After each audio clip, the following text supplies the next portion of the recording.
User engagement fluctuates a lot with market. Omni-chain AI auto DEX trader. Because we have been working on this pitch for quite a while. I made $5 billion off meme coins today. How do we predict when something's going to go viral on Twitter? Explore and find new projects, new gems, while getting rewarded.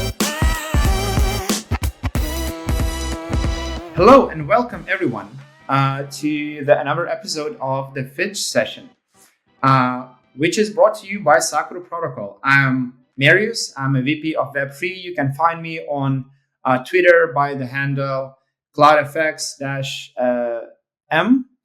And I'm delighted to be here with you and explore another interesting project which I'm going to pitch today.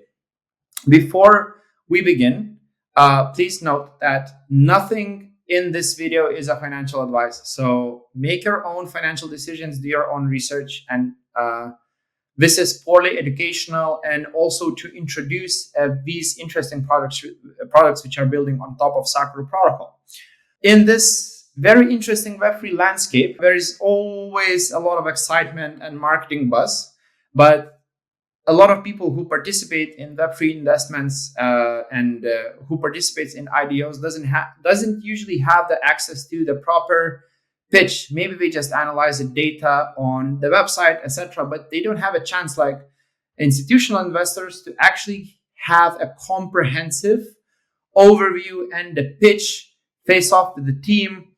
So they're not as well informed. So how can they know how robust are their tokenomics? How knowledgeable is the team? What are their DeFi models? How do they explain their DeFi models?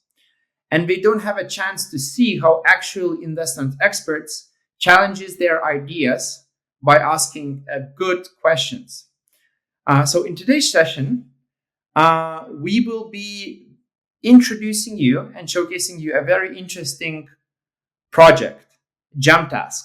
What I can say about a Jumptask is that it's the first social staking and community engagement protocol set to transform the Web3 engagement by addressing the critical challenges usually projects faces by acquiring and retailing long-term users and their community members.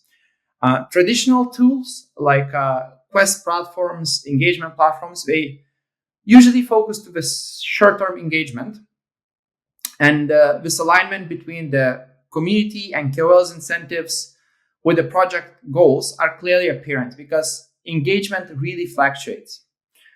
Jumptask offers a solution to change completely the Web3 engagement by providing their social staking protocol. And we will hear more about the Jumptask from Adam. I'm really glad to have you here. So, Mike is yours. All right. Thanks for the intro, and thanks for having me today. I'm happy to be sharing the stage with you all. So Jumptask, has been around for 2 years. We've seen a few market cycles now, and we kind of see that the user engagement fluctuates a lot with market cycles. And these short-term campaigns do a lot of good for projects when they're launching the tokens, when they're getting their token generation events. But once that happens, there's not that much going on from the user side. So we're here to fix that problem. And we see that this could be fixed by social staking. We have all of the users who are ready to engage, actually like millions of them on our app. And now we want to match it with DeFi stuff. So hopefully this can fill the market gap that is existing now. Amazing. I'm really looking forward to see your pitch, to listen to what you have to offer. And we have two amazing guests as well today from the Mainline Alpha. Mainline Alpha is smart AI-based trading tool and also a social engagement analytic tool, which helps you to make a smarter, more data-based decisions. So Chris, Tom, I'm glad to have you on board. Maybe you can give a quick word to our listeners and viewers. GM. Yeah, thank you. Thank you for having us today. But you covered it pretty well. Mainline, we really started as a social analytics tool, specifically focused on crypto Twitter. kind of the crux of everything when it comes to alpha in crypto or in Web3 in general. We originally built a platform specifically for kind of qualifying, quantifying social engagement and followers on Twitter. We have now currently evolved into more of a auto trading platform. So what we're building right now and what we're about to launch as far as our MVP is a omni-chain AI auto DEX trader. It also is a Web3 co-pilot. So not only can we predict market movements, but we also do it in a way that is trustless and non-custodial to automatically make trades for our users. And as far as the Web3 Copilot goes, think about if ChatGPT knew how to access Web3 protocols and, yield farm for you or stake on certain platforms. We can do all of this automatically with just plain language commands. So, low barrier of entry for new degens to come into the market and participate without having to have, years of experience and know how to access all of these complex user ops. So I guess that's kind of like the quick intro, but yeah, I can dig into anything, later on. Maybe a little bit about yourself personally, like what you're really interested in your investment experience, and how did you end up building this as well? Yeah, absolutely. So I've been in the space since 2017. Really kind of just fell in love with it. I really got my start building master nodes and selling that as a service. That turned into a consulting service where I traveled around and built mining equipment for people all over the US. But then from there, I really just got into trading. So, after the first bear market in 2018, instead of like walking away, I spent that entire time building a consulting service and building, miners for people. And then in 2020 and 2021, I just was a full-time day trader. And that's kind of where Mainline started, just because, I was obviously getting rugged a lot, getting alpha from Twitter. And I, met up with my co-founder, and he was building a social analytics tool, and he showed it to me, and I was like, man, we need this in Web3 so badly, like to try to find, when somebody's actually legit, or, there's a lot of bullshit on Twitter, and I knew we could figure a way to kind of like cut through the noise and find like the true voices. So yeah, that's kind of where we started at, is really digging into Twitter and yeah, finding alpha, I guess. So we're gonna need your tool to find out the Jumptask clients. So I think, Tom, do you want to add up something? Yeah, just to kind of follow on, rather than just carry on shilling Mainline as much I'd like to, and I will force it in later. With in terms of Jumptask, when the ball really kind of gets rolling and moving, I want to kind of maybe good time is now is to ask kind of about the kind of marketing strategy that you might pursue, in terms of, are you going to be focusing on crypto Twitter, or is it going to start expanding out? I mean, personally, I think we're going to start seeing a lot more on, obviously TikTok is obviously still big at the moment. This will be big, but I think the major kind of like growth areas in terms of crypto marketing itself is going to be back to Meta. It's going to go back to Instagram. There are, believe it or not, I'm sure you're all aware of, there are a couple of Facebook groups which are actually pretty good for crypto, but the majority of them are terrible. So I kind of really wanted to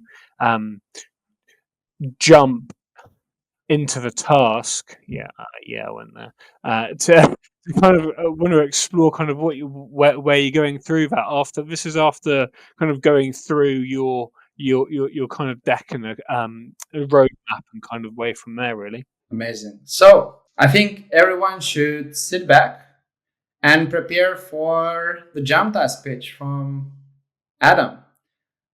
This session isn't about just the presentation, but also we will be challenging Adam with maybe some tough questions on the go.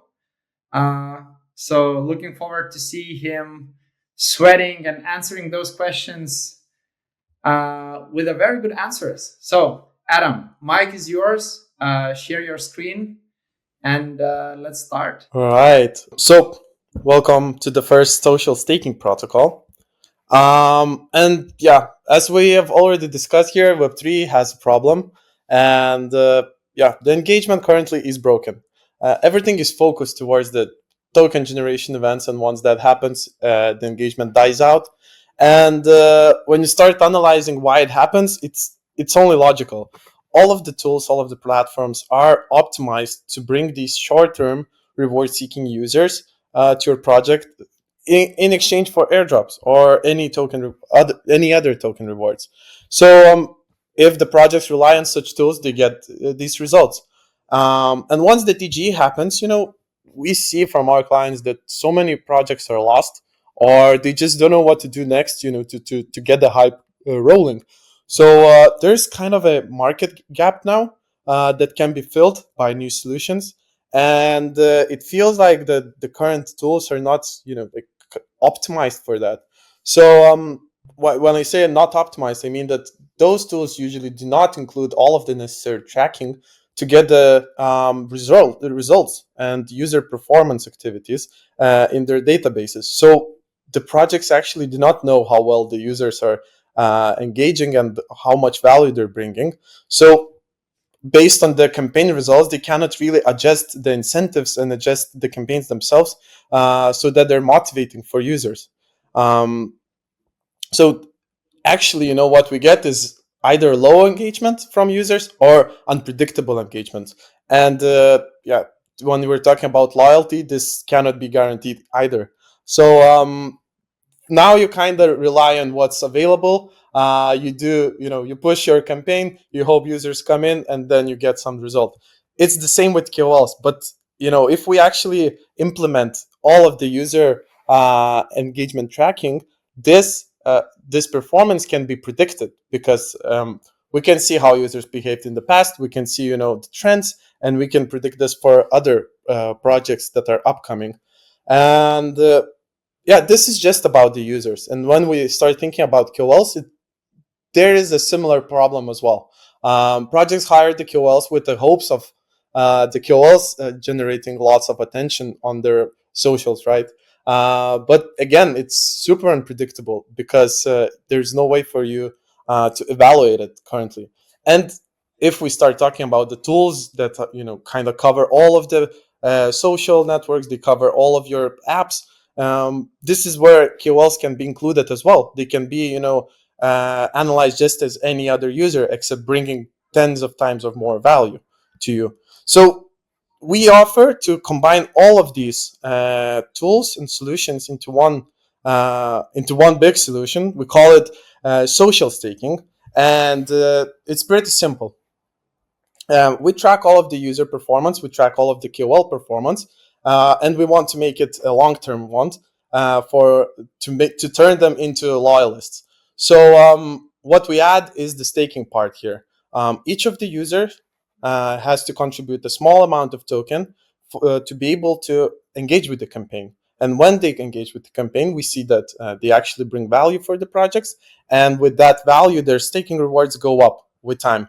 So there's always this dynamic structure, and both for users and for KOLs, the rewards can go high up. We're talking maybe multipliers with the quality engagement over long term.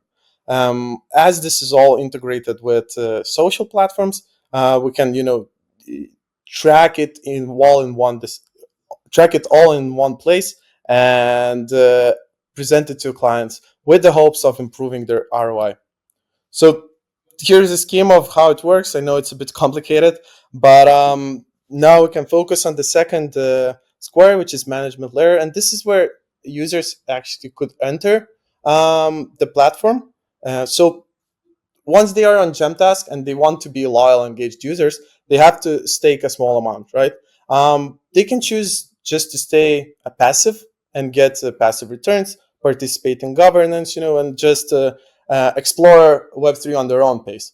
But once they're actually ready to be the real engaging ones, they can access the engagement layer where they contribute a part of that staked amount to a specific campaign. So basically, they're staking their tokens on a specific project, and in exchange, they get access to the social campaign. From then on, it's kind of familiar for all of us. There are social tasks; they get points, and based on points, they get their rewards adjusted. If they decide to contribute for a long term, maybe we're talking half a year or a year, their PY increases significantly. And if they just stop engaging, their PY decreases. So up until now, we've been operating in this engagement platform space, and we started with these super short campaigns. Maybe like 1 or 2 weeks of running. Mostly Twitter, mostly following and engaging with posts. But for now, like at this moment of time, we're already focusing on these more long-term campaigns. We're doing them for 1 to 2 months, and we see that with this new model, the users are already way more likely to stay with the project if they are rewarded for 1 to 2 months of engagement. We see that compared to these short campaigns, the retained user amount is 50% higher than that of short-term campaigns.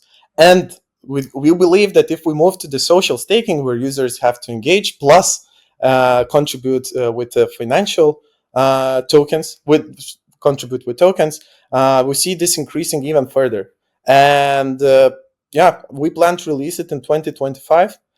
This is, in our view, this is like the end game, and we believe this will unlock our growth to 100 million users onboarded to Web3.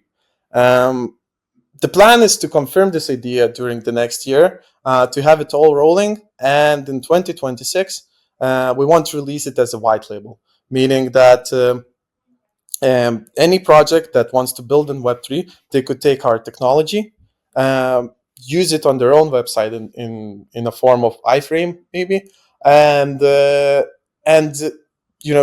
everything would happen as if it would on Jumptask, except that the project would have their own branding, their own logos, and everything. So the users wouldn't even know that they're interacting with Jumptask in the seamless experience, and this would unlock even more projects trying out our solution and onboarding even more users. So as I mentioned, up until now, we've been focusing on social tasks, mostly, as well attracting users to apps, which is a great way to kind of funnel down the user engagement. We start with Twitter, Telegram, Discord. We kind of warm up the user. We get the project introduced to the user, and then finally onboard them to apps. As well, we collect data about the behavior, to analyze the performance of campaigns and improve them. And we offer app testing solutions as well. But as we move beyond, we want this all to translate into social staking. So basically, it's the previous 4 boxes are all connected into one, plus the staking part is added. Additionally, would like to include on-chain campaigns and offer this social staking for post-DG projects, not only for generating hype before launching the token. And also here's our team. So we've met at the previous company. We were all together building the other earning app, the passive income app, with millions of users all around the globe. And we had a challenge, to find new ways to monetize the user engagement. And we actually thought of like so many new ways that we ended up spinning off into a new company. So I think that's pretty much it, what I wanted to share. Hope you guys have some questions and discussions so we can go over it. So you guys are partnering with projects, and their users, or I'm assuming KOLs would probably be the most ideal, what they would want to be social staking on their platform. Are they socially staking your token, or they're staking the project, like the partner project's token? Yeah. So the idea now is that the users would stake a little bit of our token and a little bit of partner token, which means that they're kind of tied to our project as well, but at the same time vouching for the project that they're engaging. So in separate cases, the amounts of staking, they could be provided by the project as well. So if we're talking QOL, right? This could be a compensation mechanism, the new compensation mechanism. Instead of transferring the tokens to the QL, this could be staked and withdrawable only on performance-based results in a certain timeline. So this would still require both tokens to be used. Okay, so you have the KOLs staking, a little bit of your token, a little bit of the project's token. The KPIs, I'm assuming, are set, and it's kind of like a static KPI across the board. Like, hey, KOL, you need to engage this amount per week or per month. How are you guys tracking those KPIs and making sure that they're met, and then actually like qualifying those engagements or posts or whatever amount engagements that they're getting, that they're hitting these KPIs? Like, how are you making sure that those are, I guess, legitimate, right, and not astroturfed or just fake engagement? Like, how are you guys tracking all of that? Yeah, that's a great question. I mean, this is one of the things that we've been dealing with since the beginning. When you provide the users the opportunity to make money online, there's always be some bad actors that try to manipulate the systems. So for now we have quite a bit of experience dealing with that, and we see that most of the times we can rely on user identity to basically eliminate most of the fraud. So it's easy for users to create a new account, and with that account they try to complete as many tasks as possible, then create a new account again, and so on. But once users have to tie all of their socials to one account and also tie their wallet, then it's really hard to make another one, because for new socials you need a new phone number, full registration, and there's basically no business case for the bots to do that every time. So this eliminates quite a bit of fraud. But your question was about QOL, so it kind of doesn't matter that much in that area. So the next thing that what we do is that we have automated systems that check for any system manipulation. So we're talking, location matching, we're talking device matching, just using the public data from the devices to match, what they're doing, so that no bots can, manipulate the user behavior. Basically, getting sent multiple bots from the same device would not work, because this would just not pass. Other than that, once the automated layer is passed, we have fraud analysts who check manually for suspicious patterns in the user transactions. So, there's so many things that cannot be checked automatically or by computers, because you cannot have a rule for any possible fraudulent attempt. But sometimes we just have to check manually for random emails, for random engagements, for random post likes, or maybe trying to impersonate other Twitter accounts. So that is additional layer of check-in that we use, and we believe that these three steps are sufficient to eliminate most, if not all, of the fraud that is attempted on our platform. And I would like to elaborate actually here a little bit as well. I think the staking aspect eliminates it by design, because like the more of the token, if I understood correctly, the more of the token you stake, like the higher multiplier you will have. So there is no point for like having many accounts, because you still will have to stake for each account. And like if someone wants to just like buy out of the market like loads of the tokens and then stake them, that's like probably fine. I don't know. Yeah, it's like an additional layer of verification, right? You have to put your money where your mouth is. So when you have, let's say you have two KOLs who are staking the same amount, but one is getting, you know, a ton of engagement, right? Let's just say they're getting 1,000 favorites on a retweet or a quote tweet of yours, and then you have another KOL who's staking the same amount but getting 5. Are they receiving the same amount of rewards, or is it based off of the actual engagement of the post? Yeah, so um, with similar cases, what we do is that we first try to consult the client on what's their goal. So first of all, like what do you need? Do you need like followers? Do you need like overall Twitter presence? Do you need to push your posts?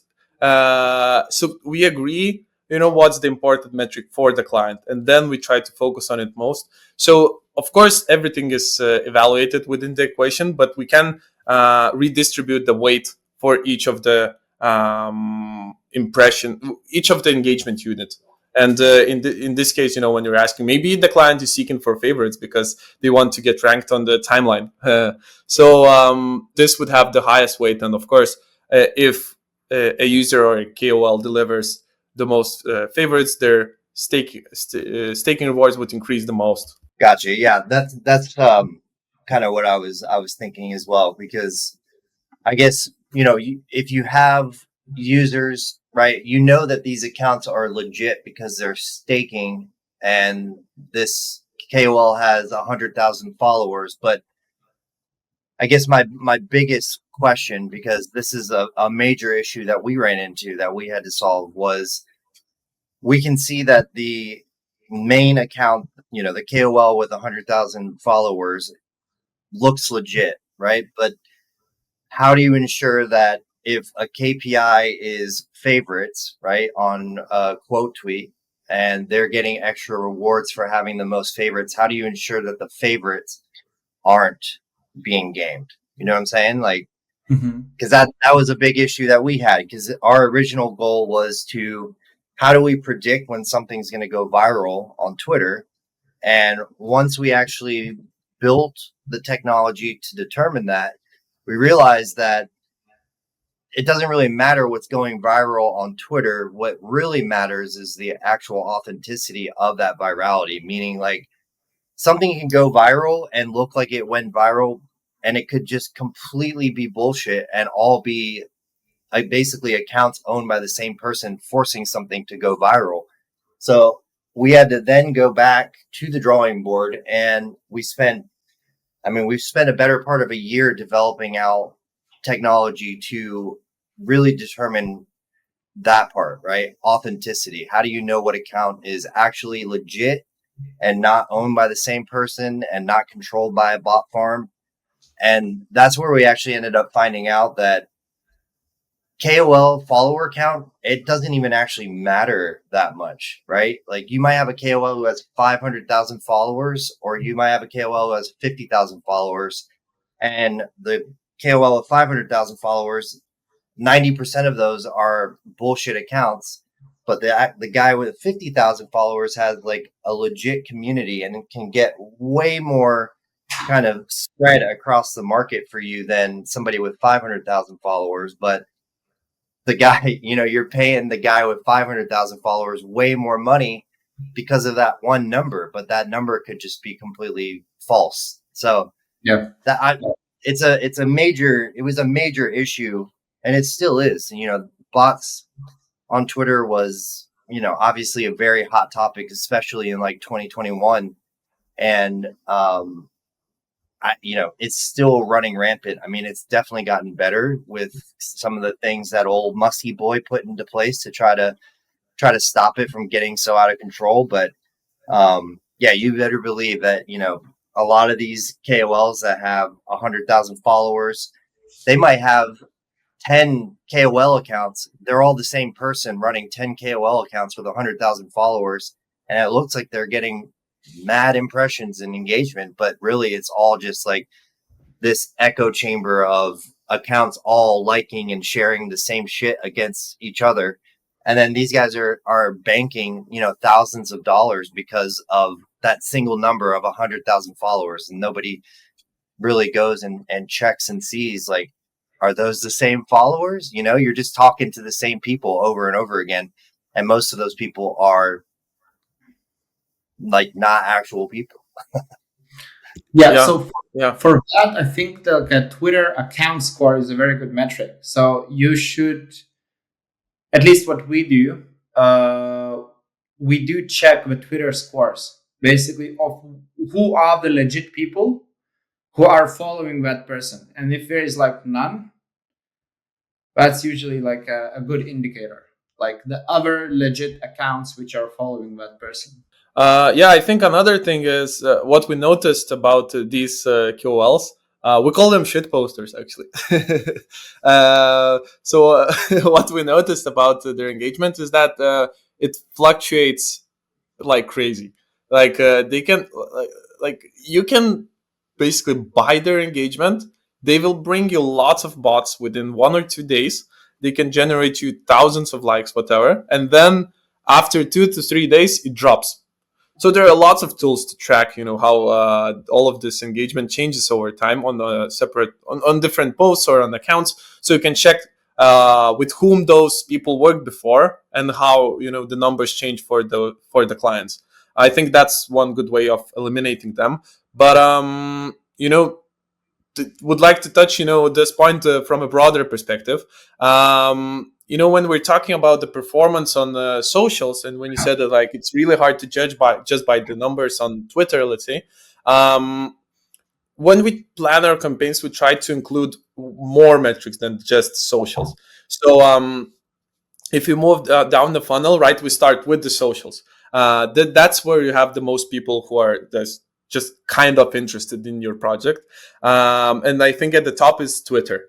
Then we go to Telegram and Discord, which are naturally lower communities, lower in terms of numbers.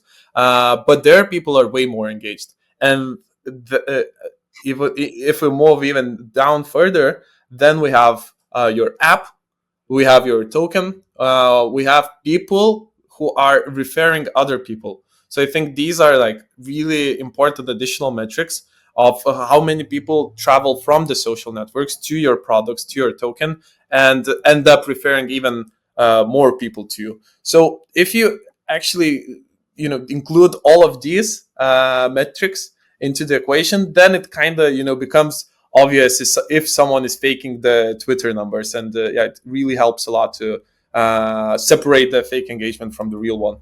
You've made a very good point that it's like cross-platform. So maybe you can a little bit elaborate, because there are several major platforms that are usually used by the Web3 projects. Like it's not only Twitter, but it's also Telegram, Discord, etc. How Jumptask plans to kind of integrate and solve the problems with like analytics and like also cross-platform engagement as well? Like, do you have a plan on that? Thanks for asking that question, so I can stay muted, Marius. Cheers. sorry for running over. All right. So regarding Twitter and Discord, I would say that like these two are quite different. We already have the opportunity to like track user engagement of those, so we've had some experience of exploring the platforms. But I can say that Twitter, if we take Twitter as the top level of the funnel, then the second step is Telegram. There you have kind of engaged users who are interested in your project, but I would say it's still hard to onboard them, those people who are on Telegram. But when we start exploring Discord, this is a place where you can do a lot. And I mean that now people are, building apps within Discord and then providing user titles based on their activity within that. So you can really segment your community there into different layers, different qualities, and you can use that step as a Discord. I mean, use Discord as a transitional mechanism from social community to your app users. And naturally, it's so much harder to bring people to Discord, but yeah, their stickiness is way higher there. And the important thing is to have like your metrics in place. I mean, metrics that you track for performance on Discord, and to use that to your advantage. But it could be one of the engagement tools, like, for example, do something on Discord or do something. Or, for example, we are at Saakuru, we are using a rate chart bot, which is, for example, the time we post, we can create like a raid event, and then people can also participate in different community. What I would like to see is actually all that connected under one platform, because managing the data and managing the cross integrations is an absolute headache, honestly. Like, I would like it to be that I create a task on the Jumptask social staking solution, and then that task automatically by bot is being posted on my Telegram group for people to engage. Like, these sort of things are definitely would be a very helpful tool to facilitate. Yeah.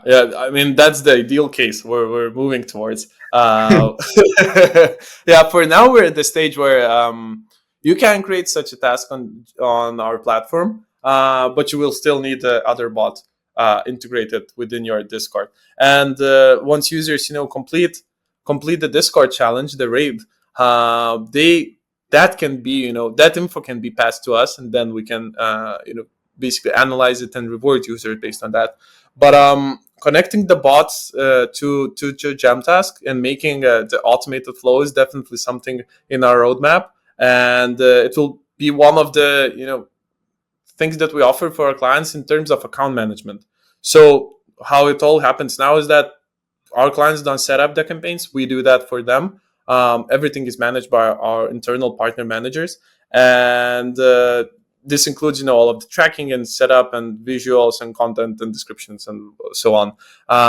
So once all of the bots come into play, I mean, like the gaming bots on Discord and challenge bots, those will all be set up by the partner managers as well. So, everyone gets a full account management experience, and I'm sure that this is helping way more companies than the self-service, because we've had so many cases in the past where like the people would be like, "Oh, I'm so happy that you guys set up the campaigns, because like I've done a few myself previously and I had no idea what I'm doing and whether it would work or not." So as we're adding more features to be tracked and more challenges for users, this will only grow in value, and I think it will save a lot of time for projects like yours. Yeah, I think you guys are on the right track, and I think this is definitely something that we would like to help out with if we can find a way to.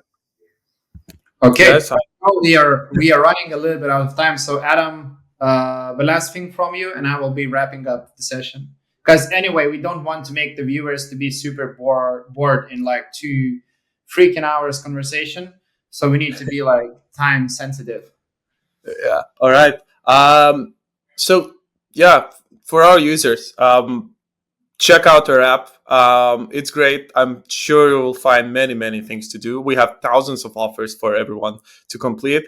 And this is a great way to explore Web3. If you're new, get familiar, that way to get familiar with all of the Web3. If you're experienced, then you can explore and find new projects, new gems while getting rewarded. And for the projects, we're always looking for new partners. I can guarantee that like our technology is top quality. We can offer you tests, free tests, of course, and then you can see for yourself if it's working or not. And Chris would definitely love to discuss more about our collaboration. Okay, so before I do the final wrap up, Tom, Chris, is it thumbs up or it's boo? No, it sounds good, and definitely appreciate you having us on. Everybody, just a quick plug for us. We're pretty close to launching our MVP right now, and our beta of Mainline Alpha will be coming out in the next few to several months.